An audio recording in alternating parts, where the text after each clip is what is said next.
ब्रह्म सूत्र के उपोद्घात भाष्य की भाष्य रत्न प्रभा नामक टीका का विचार हम लोग कर रहे हैं। भगवान भाष्यकार भाष्य में अध्यास का आक्षेप समाधान कर चुके हैं और आक्षेप का निराकरण करने के पश्चात जो अध्यास है उस अध्यास का लक्षण भी बता चुके हैं, परत्र परावभासत्व रूप, और संभावना को भी बता दिया है। अब संभावना का उपसंहार भी कर चुके हैं। एवं अविरुद्ध प्रत्यगात्मनि अपि अनात्माध्यास, इससे तो अध्यास विषयक आक्षेप समाधान भाष्य भी हो गया, अध्यास का लक्षण भाष्य भी हो गया और अध्यास की संभावना बताने वाला भाष्य भी हो गया है। बीच में ये विचार करके फिर अध्यास विषयक प्रमाण को बताने वाला भाष्य आएगा। बीच में ये विचार कर रहे हैं भाष्यकार भगवान कि ये जो अध्यास है इसका विचार यहाँ पर करने की आवश्यकता ही क्या है। अध्यास का विचार न करके ज्ञान निवर्त्या जो अविद्या है सूत्र के द्वारा बताई गई उसी का निरूपण कर देते। मूल अविद्या का अध्यास का निरूपण क्यों हो रहा है, ये जो प्रश्न होता है इसका उत्तर तम एतम इत्यादि से दे रहे हैं। इसका उत्तरण है भाष्य में कि आक्षिप्तम समाहितम ननु ब्रह्मज्ञान नाश्यत्वेन सूत्रिताम अविद्याम हित्वा अध्यास किम इति वर्ण्यते इत्यत आह तम एतम इति।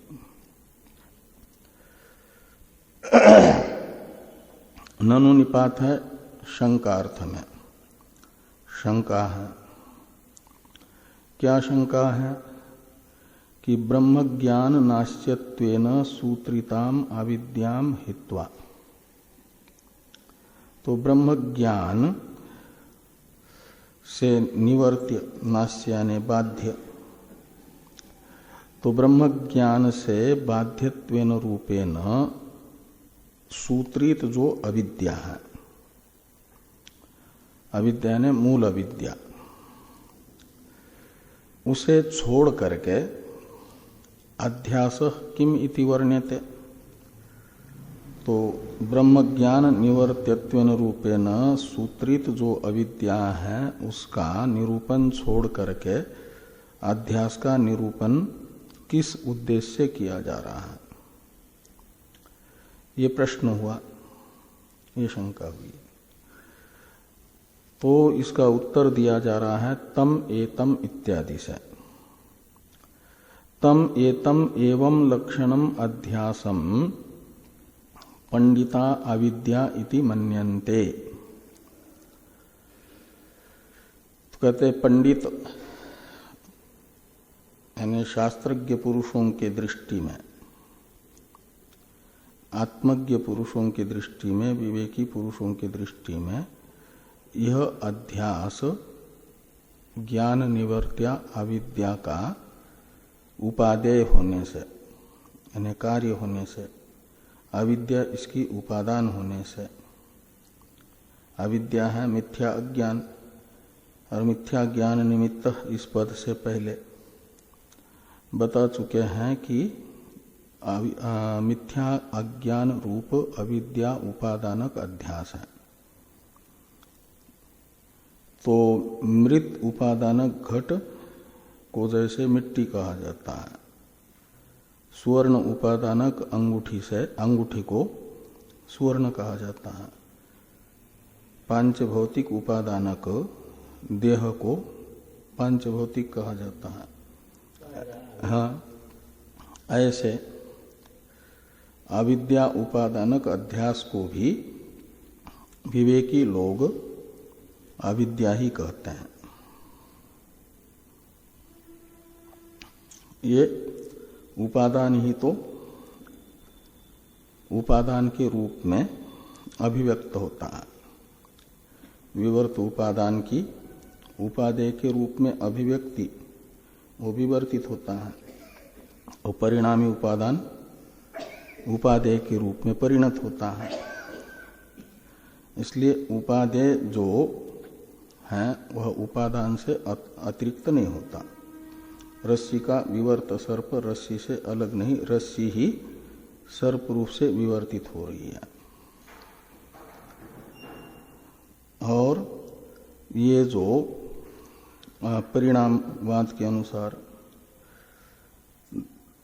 दूध का परिणाम दही दूध से अलग थोड़ा ही है, दूध ही है। ऐसे ही ये अविद्या का परिणाम रूप जो अध्यास है वह अविद्या से अलग नहीं है। परिणाम परिणामी से अलग नहीं हुआ करता। उस दृष्टि से विवेकी लोग, पंडिता यानी विवेकिनः, तम एवं लक्षणम, तम यानी आक्षेप पहले युष्मद अस्मत् प्रत्यय गोचर इत्यादि से जिस अध्यास के विषय में हुआ, आत्मानात्माध्यास के विषय में, और तथापि इत्यादि से जिस अध्यास पर हुए आक्षेप का समाधान हुआ, ऐसा आक्षिप्त तथा समाहित अध्यास, उसे तम शब्द से लेना और एतम शब्द से लेना। जो तम एतम अध्यास हुआ आक्षिप्त समाहित अध्यास, और एवं लक्षणम से लेना ये जो परत्र परावभासत्व रूप लक्षण बताया गया, इस लक्षण से लक्षित अध्यास। और इस अध्यास को ही यानी आत्मानात्माध्यास को ही पंडित लोग अविद्या कहते हैं, अविद्या उपादानक होने से। थोड़ी सी टीका है। तम एतम का अर्थ करते हैं आक्षिप्तम समाहितम, एवं लक्षणम का अर्थ कर दिया उक्त लक्षण लक्षितम अध्यासम, अविद्या कार्यत्वात् अविद्या इति मन्यन्ते इत्यर्थ। मूल अविद्या का परिणाम ये अध्यास होने से इसे पंडित लोग अध्यास कहते हैं। तद विवेकेन च इत्यादि का अवतरण है टीका में कि विद्या निवर्त्यत्वाच्च अस्य अविद्यात्वम इत्याह तद विवेकेन इति। कहते जैसे अविद्या विद्या निवर्त्या है, ऐसे ये अविद्या का परिणाम आत्मानात्मा का अध्यास भी विद्या निवर्त्य है, इसलिए अविद्या रूप है। अविद्या में विद्या निवर्त्यत्व है और अध्यास में भी विद्या निवर्त्यत्व है, अतः अविद्यात्व है। इसे बताने के लिए विद्या का स्वरूप बताते हुए ये कह रहे हैं विद्या निवर्त्यत्व अध्यास में दिखा रहे हैं।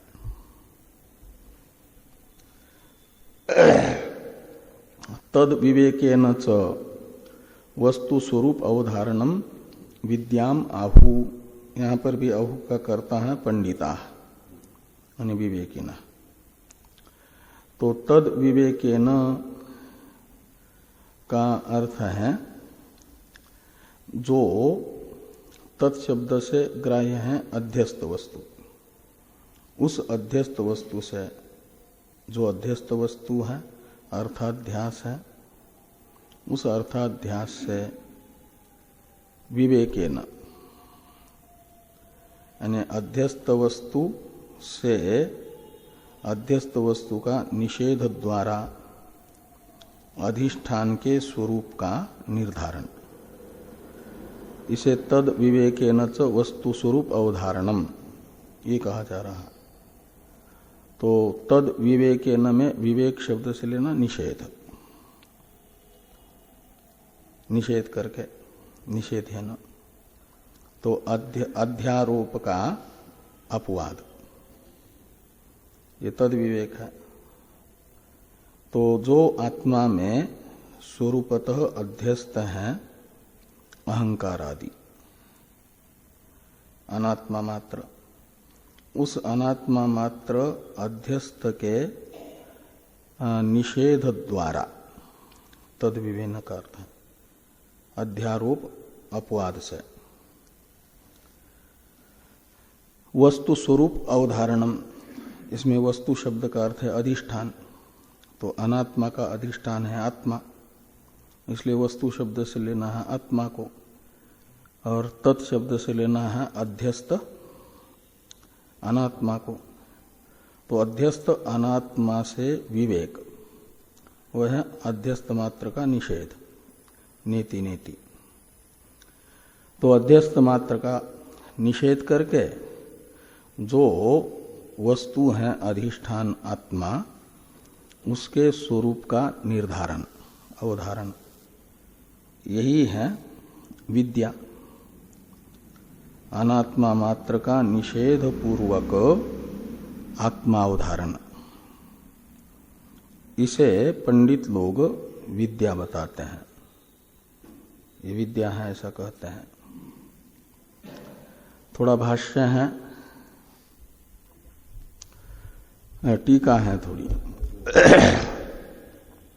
अध्यस्त निषेधेन अधिष्ठान स्वरूप निर्धारणम विद्याम अध्यास निवर्तिकाम आहु इत्यर्थ। तो अध्यस्त जो अनात्म वस्तु है उसके निषेध से अधिष्ठान स्वरूप का निर्धारण, ये विद्या है अध्यास की निवर्तक, अध्यास की बाधक विद्या कहलाती है।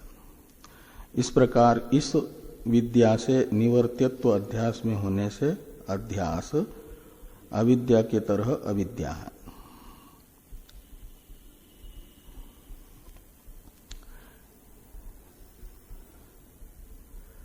तत्र एवं सति का अवतरण है, तथापि कारण अविद्याम त्यक्त्वा कार्य अविद्या किम इति वर्ण्यते तत्र आह तत्रेति। कहा मान लिया अध्यास अविद्या का परिणाम होने से अविद्या है, विद्या निवर्त्य होने से अध्यास अविद्या है, तो भी ये तो अविद्या का कार्य है ना। तो मूल अविद्या को छोड़ करके, कारण अविद्या को छोड़ करके भाष्यकार भगवान कार्य अविद्या रूप अध्यास का निरूपण क्यों कर रहे हैं?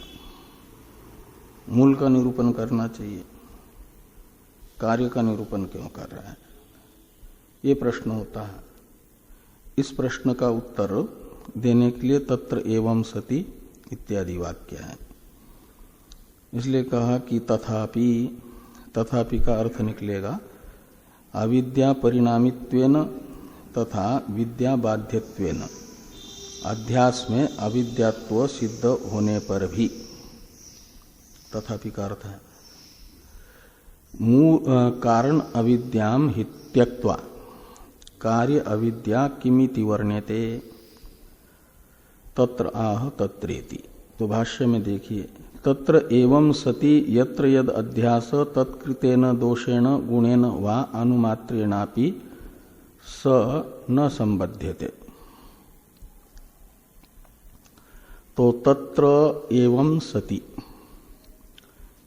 इसमें तत्र यह सर्वनाम प्रकृत अध्यास का परामर्शक है।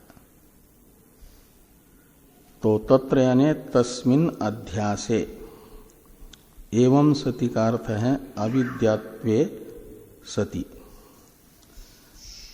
तो अध्यास में अविद्यात्व निश्चित होने पर, अविद्या कार्यत्वेन तथा विद्या निवर्तित्वेन अध्यास में अविद्यात्व निश्चित हुआ। तो एवं सति का अर्थ है अविद्यात्वे निश्चिते सति।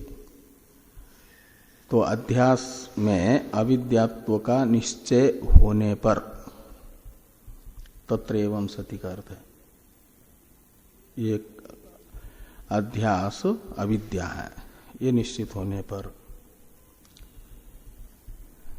ये मूल अविद्या को छोड़ करके कार्य अविद्या रूप अध्यास का वर्णन इस उद्देश्य से किया जा रहा है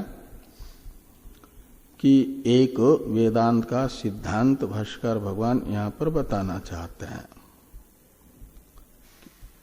अनात्मा प्रकृति तथा प्राकृत जगत अध्यस्त है, कार्य तथा कारण यही तो जगत है, अनात्मा है।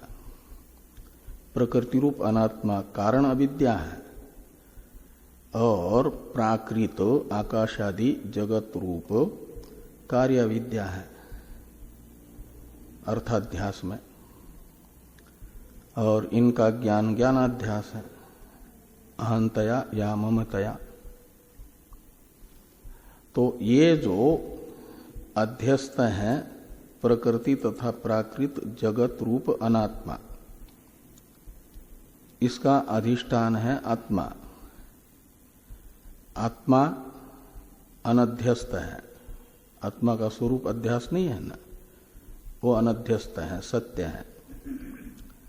और प्रकृति तथा प्राकृत जगत अध्यस्त है, स्वरूपतः का अर्थ है स्वरूपतः मिथ्या है, अध्यस्त है, कल्पित है।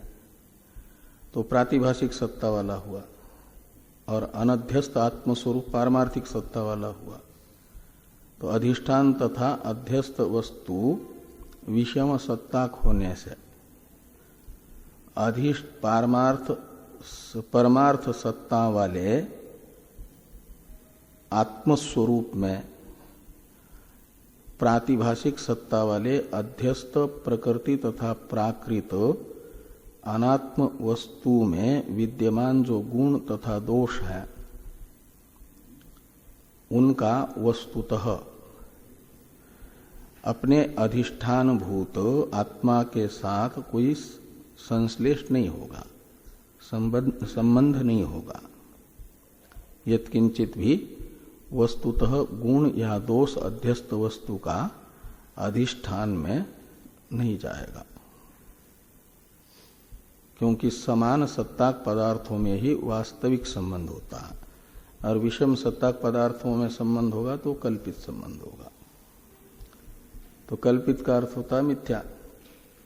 तो मिथ्या संसर्ग अध्यास से अनात्मा के साथ आत्मा के मिथ्या संसर्ग अध्यास से वस्तुतः आत्मा की असंगता और निर्गुणता, निर्दोषता,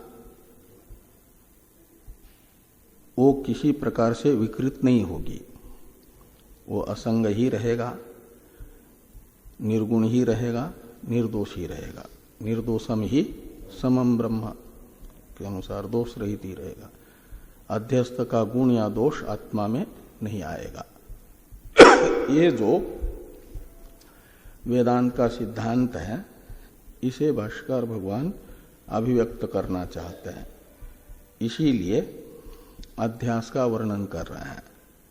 अनात्मा को स्वरूपतः अध्यस्त बता रहे हैं, आत्मा को स्वरूपतः अनध्यस्त बता रहे हैं। ये सिद्धांत सामने प्रकट करने के लिए ये कार्याध्यास का वर्णन करने का उद्देश्य है, इसे कह रहे हैं। कि तत्र एवं सति यत्र यानी आत्मनि, यद अध्यास यानी यस्य अनात्मनः अध्यास, प्रकृति तथा प्राकृत जगत रूपी अनात्मा का अध्यास आत्मा में है। तो तत्कृतेन दोषेण गुणेन, इसमें तत् शब्द से लेना अध्यस्त पदार्थ को। तो अध्यस्त जो अनात्मा प्रकृति तथा प्राकृत अहंकार आदि है,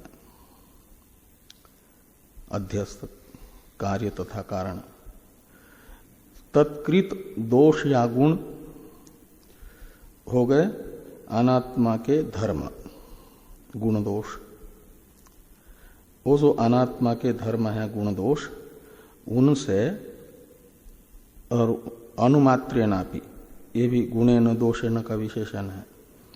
अनुमात्र का अर्थ है अल्पमात्र भी, तो थोड़े से भी अनात्मा के गुण या दोष से उनका अधिष्ठानभूत आत्मा लिपायमान नहीं होता, संबद्ध नहीं होता। तो मात्रेणापि स यानी अधिष्ठानभूत आत्मा, यत्र शब्द से जिसका ग्रहण किया उसका स शब्द से ग्रहण करना, और यद अध्यास, इसमें यद शब्द से जिसका ग्रहण कर रहे हैं उसे तत् शब्द से ग्रहण करना, तत्कृतेन गुणेन दोषेन में। तो अध्यस्त के गुण दोष, अल्प गुण दोष से भी गुणवान या दोषवान अधिष्ठान नहीं होता। ये अध्यास के निरूपण का उद्देश्य है, ये बताना। भाष्य है, भाष्य को देखिए। तस्मिन का अर्थ कर, तत्र का अर्थ कर दिया टीकाकार ने तस्मिन अध्यासे, एवं सति का अर्थ कर रहे हैं उक्त न्यायेन अविद्यात्मके सति, एवं सति का अर्थ हुआ। तो अध्यास के उक्त न्याय से अविद्यात्मक सिद्ध होने पर, मूल अविद्याया, ये तत्र एवं सति का अर्थ निकला। अब यत्र यद अध्यास तत्कृतेन दोषेण गुणेन, इसका तात्पर्य अर्थ बताते हैं कि मूल अविद्यायाः सुसुप्तो अनर्थत्व अदर्शनात् कार्यात्मना तस्या अनर्थत्व ज्ञापनार्थम तद वर्णनम इति भावः। ये तात्पर्य अर्थ है, भाव अर्थ है कि सुसुप्ति में किसी प्रकार का कोई दुख किसी को नहीं होता, लेकिन मूल अविद्या तो रहती है वहां। तो सुसुप्ति में आत्मा की उपाधि के रूप में मूल अविद्या के कारण अविद्या के रहते हुए भी कोई भी गहरी नींद में सोया हुआ प्राणी कभी भी दुख का अनुभव नहीं करता। का मतलब दुख हेतुत्व, साक्षात दुख हेतुत्व मूल अविद्या में नहीं है, कारण अविद्या में नहीं है। कारण अविद्या यदि साक्षात दुख का हेतु होती तो सुसुप्ति में तो कारण अविद्या रहती ही है, वहां पर भी जरूर दुख होता। कारण के रहने पर कार्य तो होना चाहिए ना, और कार्य रहे, कारण रहे और कभी भी कार्य न हो तो उसे कारण थोड़ा ही कहा जाएगा। तो एक आध बार तो गहरी नींद में दुख किसी न किसी को होना चाहिए ना, किसी को भी नहीं होता है, मूल अविद्या रहती है। तो कारण होने पर भी कार्य नहीं हो रहा है का अर्थ है कि मूल अविद्या साक्षात दुख का कारण है ही नहीं, उसमें साक्षात अनर्थ हेतुत्व नहीं है। कार्यात्मना जब परिणत होती है तब स्वप्न और जागृत अवस्था में कार्य अविद्या जो अध्यास है अनात्मा देहादि में आत्मबुद्धि रूप, तो दुख होता है। जागृत में फिर कभी भी या तो सुखी या तो दुखी अनुभव करता है, मन के साथ तादात्म्य करके। मन में तो सुख या दुख रहता ही है, ये सुख दुख मन रूपी क्षेत्र का धर्म है ना, और सुख दुख रूपी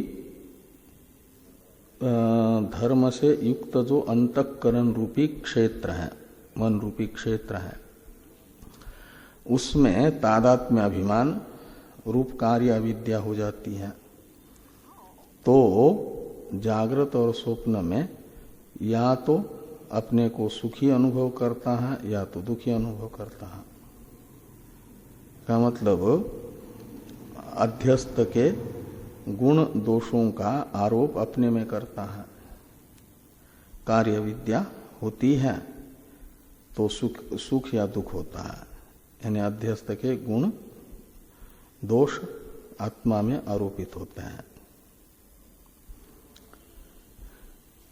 तो अनर्थ हेतुत्व कार्य अविद्या में है, कारण अविद्या में नहीं। ये दिखाने के लिए कार्य अविद्या रूप अध्यास का वर्णन भाष्यकार भगवान कर रहे हैं। इस अभिप्राय से लिखा कि मूल अविद्यायाः सुसुप्तो अनर्थत्व अदर्शनात् कार्यात्मना तस्या अनर्थत्व ज्ञापनार्थम तद्वर्णनम। तद्वर्णनम यानी कार्य अविद्यारूप अध्यास का वर्णन है।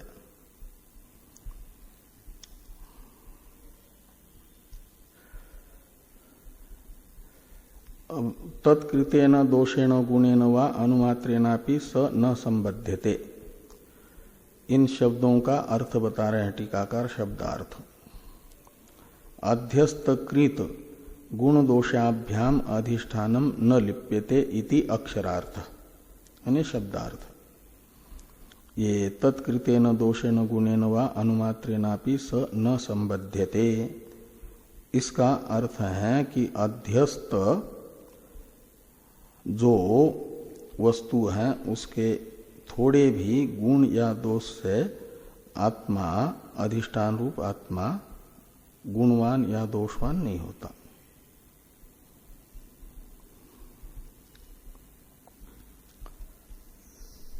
इस प्रकार यहां तक अध्यास का लक्षण, अध्यास की संभावना मुख्य रूप से बताई गई।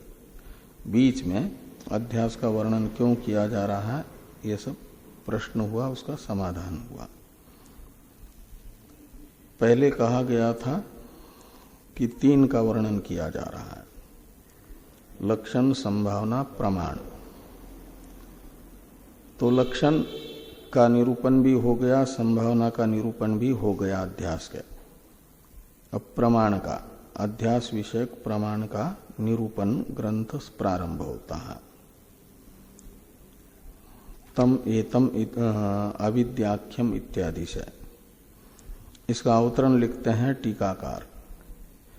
एवं अध्यासस्य लक्षण संभावने उक्त्वा प्रमाणम आह।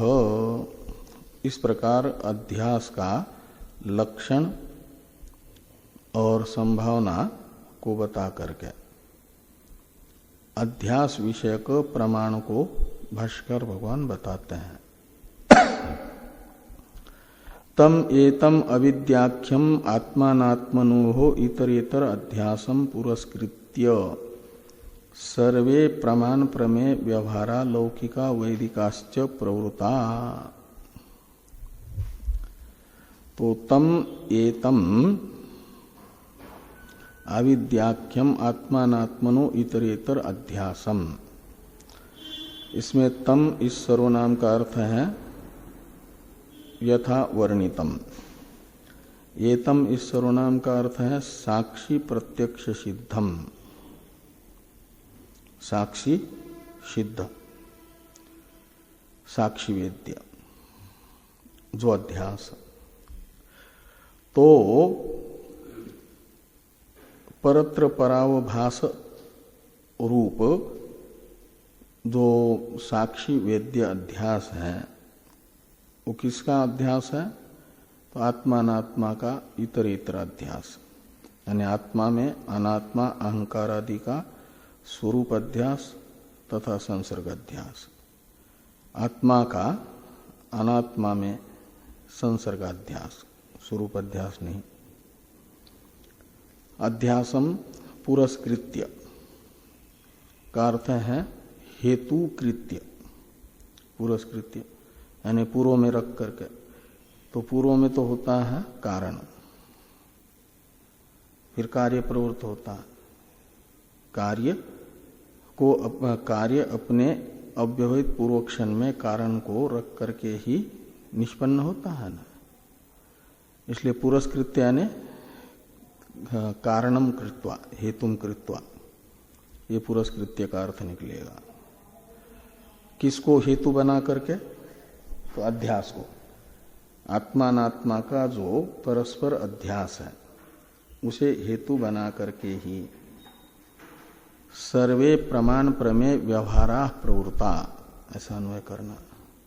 तो सब प्रमाण प्रमेय व्यवहार प्रवृत्त होता है का मतलब प्रमाण व्यवहार प्रमेय व्यवहार अर्थात व्यवहार मात्र के प्रति कारण है आत्मानात्मा का अन्योन्याध्यास।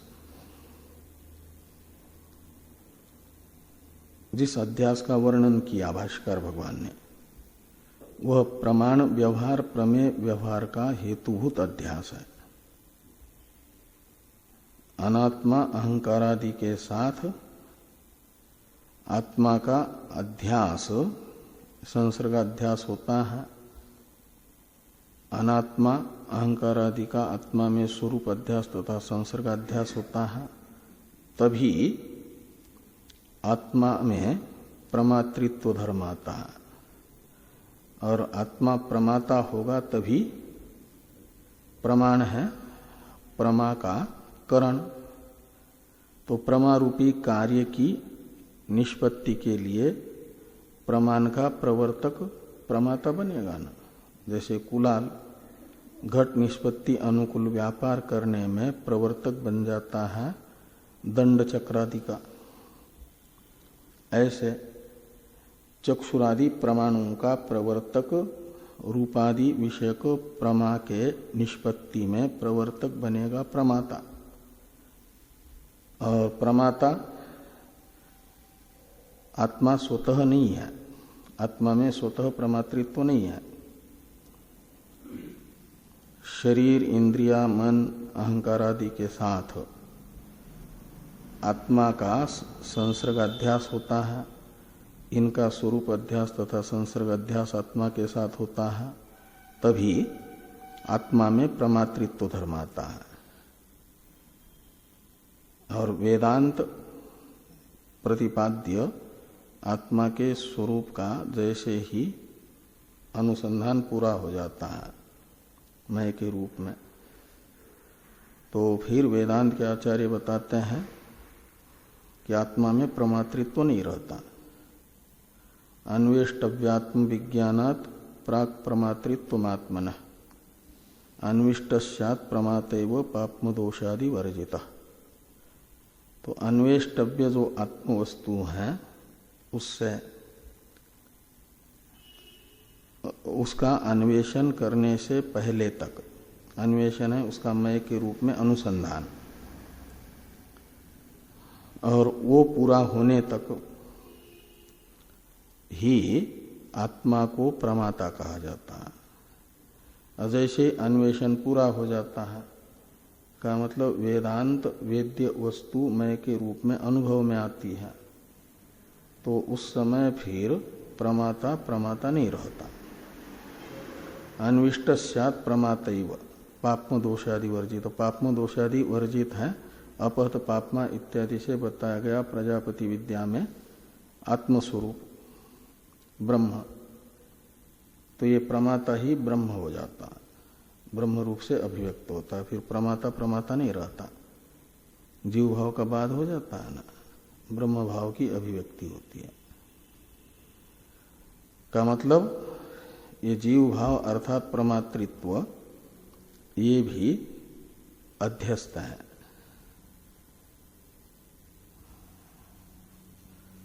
तो प्रमाता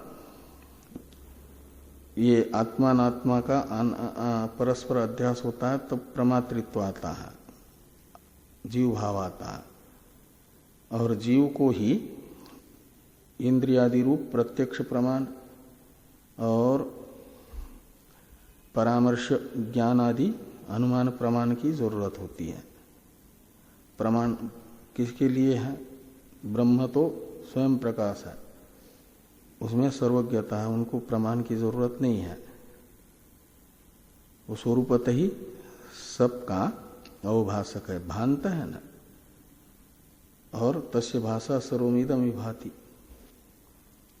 ये प्रत्यक्षादि शास्त्र तो शब्द प्रमाण में आता है ना, और शब्द यद वाचा अनभ्युदितम येन वाग अभ्युद्यते के अनुसार ब्रह्म की स्वरूपतः सन्निधि मात्र से अपने अर्थ को प्रकाशित करने की शक्ति ब्रह्म से पाता है।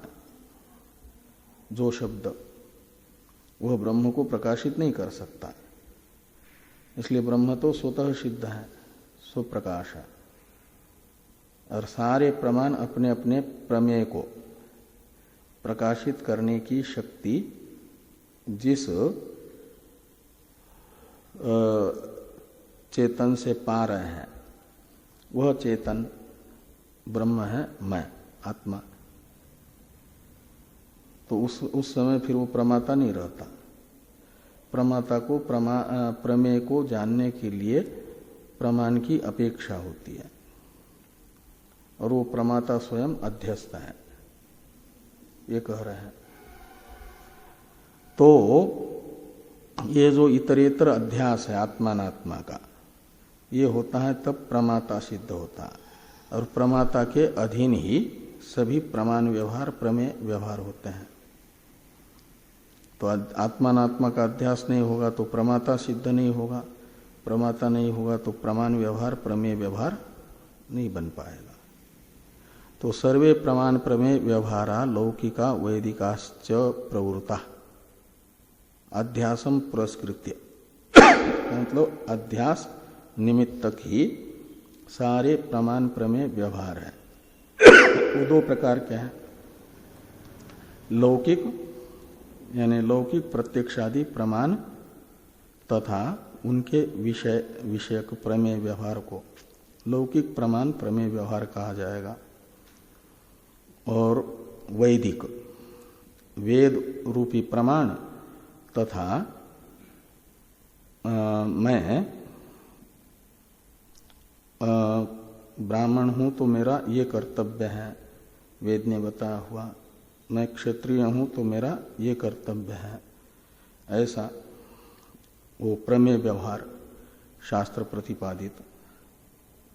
वर्णाश्रम विहित कर्म ये, और तथा ये जो उपनिषद प्रतिपादित व्यवहार, मैं मुमुक्षु हूं, मुझे मोक्ष चाहिए, तो मोक्ष के लिए साधन श्रुति बताती है ज्ञान, ज्ञानादेव तु कैवल्यम। तो वो ज्ञान मोक्ष दिलाने वाला प्राप्त होता है तद विधि प्रणिपातेन परिप्रश्नेन सेवया, यहाँ तद विज्ञानार्थम स गुरुमेवाभिगच्छेत् समित पानी श्रोत्रियम ब्रह्मनिष्ठम इत्यादि के द्वारा बताया गया जो व्यवहार मुमुक्षु का, जिज्ञासु का, वो भी वैदिक व्यवहार है और वेद प्रमाणक है।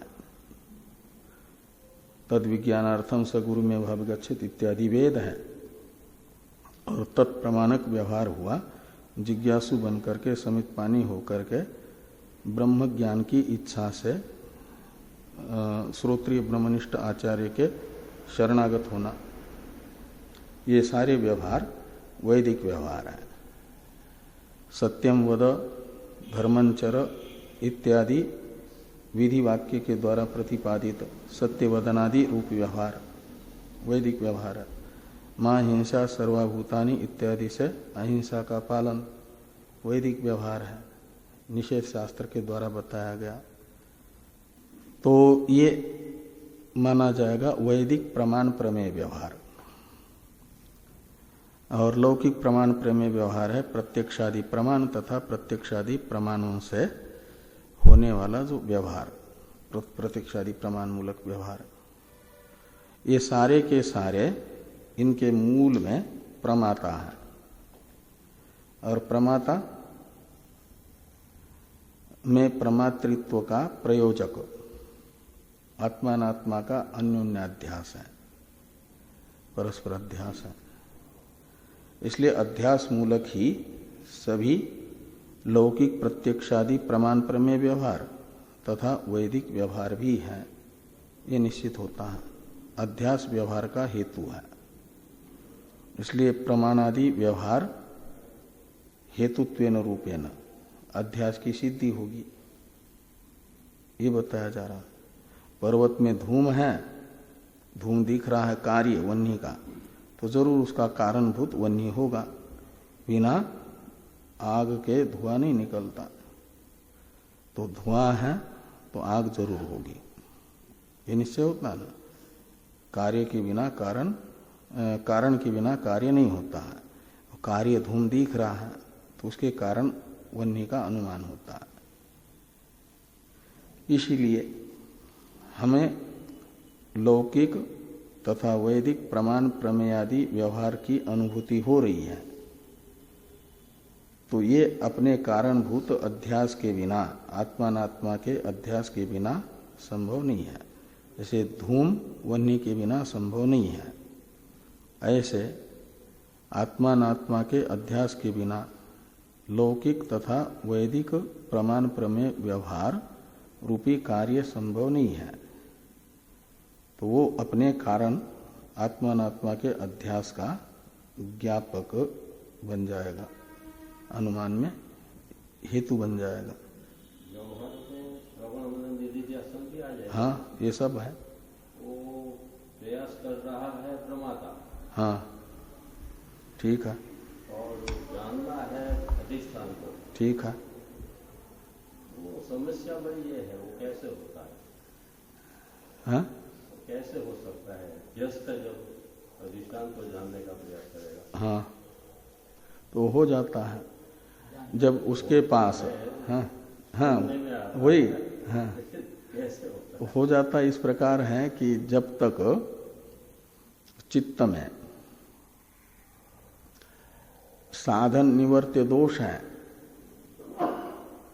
तब तक वह प्रमाता है, साधक है, औपाधिक भेद है, वह साधक बन करके साधना करता रहेगा निधिध्यासन पर्यंत की, निष्काम कर्म से लेकर के निधिध्यासन पर्यंत की जो साधनाएं हैं वे सब की सब जो अधिष्ठान है उसका आत्मरूप से अनुभव में बाधक जो दोष है, प्रतिबंधक, उनकी निवृत्ति की साधनाएं हैं। वो प्रतिबंधक दोष जिस दिन समाप्त होगा तो उस दिन फिर उसे अपना प्रयत्न छोड़ करके शांत होना होता है। फिर जो अधिष्ठान है वो स्वयं ही उसके चित्त में आत्म रूप से अभिव्यक्त होता है। अपने प्रयत्न से नहीं जानता, अपने प्रयत्न से तो खाली अधिष्ठान की आत्म रूप से अभिव्यक्ति में प्रतिबंधक दोष अपने प्रयत्न से हटाता है, और वो प्रयत्न उसका जब पूरा हो जाता है तो उसे प्रतीक्षा करनी होती है। और फिर माना जाता है एक प्रकार से वो लोहा जैसे ही चुंबक के कक्षा में पहुंच जाता है, चुंबक की आकर्षण शक्ति जहां फैली हुई है वहां तक पहुंच जाता है उस कक्षा में, तो फिर उधर लोहा जाएगा नहीं तब भी खींच लेता है। ऐसे साधक का चित्त जैसे ही साधन निवर्त्य दोषों से रहित होता है तो माना जाता है परमात्मा रूपी चुंबक की कक्षा में पहुंच गया। तो परमात्मा फिर उस चित्त में स्वयं अपने आप को अभिव्यक्त करता है। तशेष आत्मा भी उरुणुते तनुम स्वाम, ये श्रुति करती है। और तेषाम एवानुकंपार्थ अहम अज्ञानजम तमः नाशयामि आत्मभावस्थो ज्ञान दीपेन भास्वता। इसमें तेषाम शब्द से उन साधकों को लिया जाता है जिनका आत्म साक्षात्कार में प्रतिबंधक दोषों से रहित चित्त हो गया है। ऐसे साधकों पर अनुग्रह करके स्वयं भगवान उनके आत्मभावस्थ हो जाते हैं और अज्ञान को दूर करते हैं। इसलिए ज्ञान को कहा जाता है प्रमाण तथा प्रमेय के अधीन होता है। यहाँ प्रमेय है परमात्मा, तो परमात्मा के अनुग्रह से ज्ञान होता है। साधक जो अध्यस्त है प्रमातृत्व उसमें, उसके प्रयास से तो केवल चित्त की शुद्धि होती है। तो श्रवण मनन निधि ध्यासन भी, श्रवण है प्रमाण विषयक संशय विपर्य रूपी चित्तगत दोषों के निवर्तक साधन है श्रवण। मनन है प्रमेय विषयक संशय का निवर्तक साधन, प्रमेय विषयक विपर्य रूपी दोष का निवर्तक साधन है निधिध्यासन। और मांडुक्य कारिका में जो उससे भी और थोड़े दोष बताए गए, रसास्वाद, तो कषाय आदि, उनकी निवृत्ति का भी जो साधन वहां पर बताया, वो सब साधन करके उन सारे दोषों से रहित चित्त को कर लिया तो साधक की साधना पूरी हो गई। तब भी साक्षात्कार नहीं होता, उसे फिर प्रतीक्षा करनी पड़ती है अनुग्राहक के अनुग्रह की। लेकिन वो बहुत ज्यादा प्रतीक्षा नहीं कराता। यदि भावी प्रतिबंध कोई नहीं है तो वो अभिव्यक्त हो ही जाता है आत्मा के रूप में। तस्येष आत्मा विवृणुते तनु स्वाम। तो इस प्रकार अधिष्ठान की अनुभूति होती है, बोध होता है।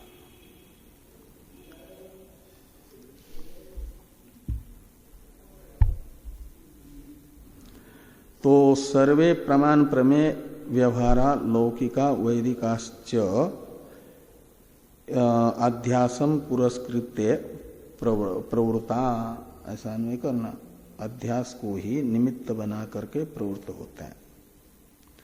का अर्थ है व्यवहार का हेतु अध्यास है। और व्यवहार दिख रहा है,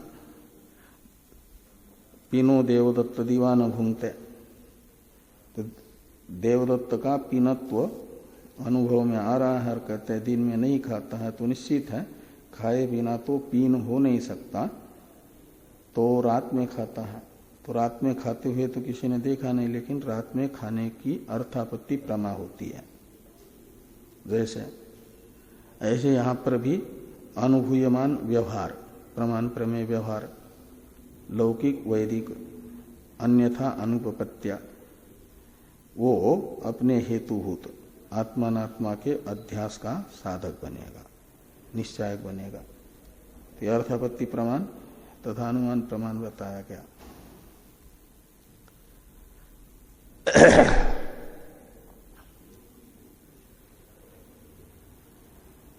तो वैदिकाश्च, ये वैदिकाश्च प्रमाण प्रमेय व्यवहारा, ऐसे प्रमाण प्रमेय व्यवहार के दो विशेषण है ना यहाँ पर, लौकिक और वैदिक।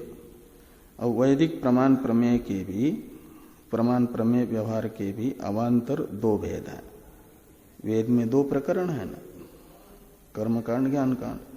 कर्मकांड है विधि निषेधात्मक और सिद्ध वस्तु निरूपक ज्ञान कांड। उसको लेकर के अवान्तर दो प्रकार वैदिक प्रमाण प्रमेय व्यवहार के बताए जा रहे हैं भाष्य में, कि सर्वाणि च शास्त्राणि विधि निषेध मोक्षपराणि। तो प्रमाण कौन है? तो ये वेद प्रमाण है, शास्त्र यानी वेद, वो विधि निषेध परक और मोक्ष परक। विधि निषेध परक है कर्मकांड, उसमें शासनात् शास्त्रम ये उत्पत्ति घटती है, और संसनात् शास्त्रम यह उत्पत्ति मोक्ष परक ज्ञान कांड में घटती हैं। दोनों भी शास्त्र हैं। तो शासनात् यानी प्रवर्तक निवर्तकत्वात्, शासन है या तो प्रवर्तक बनना या तो निवर्तक बनना। सुख साधन में प्रवर्तक है, दुख साधन से निवर्तक है। कौन? विधि निषेधात्मक कर्मकांड, इसलिए उसे शासनात् शास्त्र कहा जाएगा। और ज्ञान कांड, मोक्ष पर शास्त्र, वह न तो प्रवर्तक है न तो निवर्तक है। प्रवर्तक निवर्तक हो जाएगा तो कर्मकांड कोटि में आएगा, विधि निषेधात्मक बन जाएगा। वह सिद्ध वस्तु का, आत्मस्वरूप का निरूपण करता है, इसलिए ज्ञापक है। वो हित का उपदेश करता है। तो संसनात यानी हितोपदेशनात् शास्त्रम, संसनात् शास्त्रम, ये उत्पत्ति करके शास्त्र पद का प्रवृत्ति निमित्त संसन रूप यानी हितोपदेश रूप ज्ञान कांड में घटता है। तो मोक्ष पर शास्त्र ज्ञान कांड भी है। और च शब्द से लेना लौकिक प्रत्यक्षादि प्रमाण, उनको तो वो प्रसिद्ध ही है। थोड़ी टीका है, इसे देखिए टीका को। तम ये तम, इसमें तम शब्द का अर्थ कर रहे हैं कि वर्णितम, तम यानी वर्णितम अध्यासम, अध्यास का विशेषण है। और ये तम यानी साक्षी प्रत्यक्ष सिद्धम, ये तम ये सरुणा साक्षी प्रत्यक्ष से निश्चितत्व बता रहा है। तो हेतुम कृत्वा यानी अध्यासम हेतुम कृत्वा, पुरस्कृत्य शब्द का अर्थ बता रहे हैं हेतुम कृत्वा। लौकिक कर्म शास्त्रियो मोक्ष शास्त्रीयश्च इति त्रिविधो व्यवहार प्रवर्तते इत्यर्थ। तो इस अध्यास को ही निमित्त बना करके लौकिक व्यवहार, कर्म शास्त्रीय व्यवहार तथा मोक्ष शास्त्रीय व्यवहार प्रवृत्त होता है। वैदिक व्यवहार के कर्म शास्त्रीय और मोक्ष शास्त्रीय ऐसे दो भेद बताए। और लौकिक व्यवहार प्रत्यक्षादि प्रमाण मूलक व्यवहार है वो। तो तत्र विधि निषेध पराणी कर्मशास्त्राणी ऋग्वेदादीनी। तो कर्मशास्त्र कौन है? तो कहते हैं ऋग्वेदादि, जो विधि निषेध परक है। ऋग्वेदादि वे हैं कर्मकांड, वे ऋग्वेदादि में आया हुआ कर्मकांड, वो कर्मशास्त्र कहलाता है। और विधि निषेध शून्य प्रत्यक ब्रह्म पराणी मोक्ष शास्त्राणी वेदांत वाक्यानि इति विभाग। तो विधि निषेध से रहित सत्यम ज्ञानम अनंतम ब्रह्म तत्वमसि इत्यादि जो उपनिषद वाक्य हैं, वेदांत वाक्य हैं, वे हैं मोक्ष शास्त्र। इनसे बताया गया जो व्यवहार वो है लौकिक, क्या नाम, शास्त्रीय व्यवहार, वैदिक व्यवहार। अब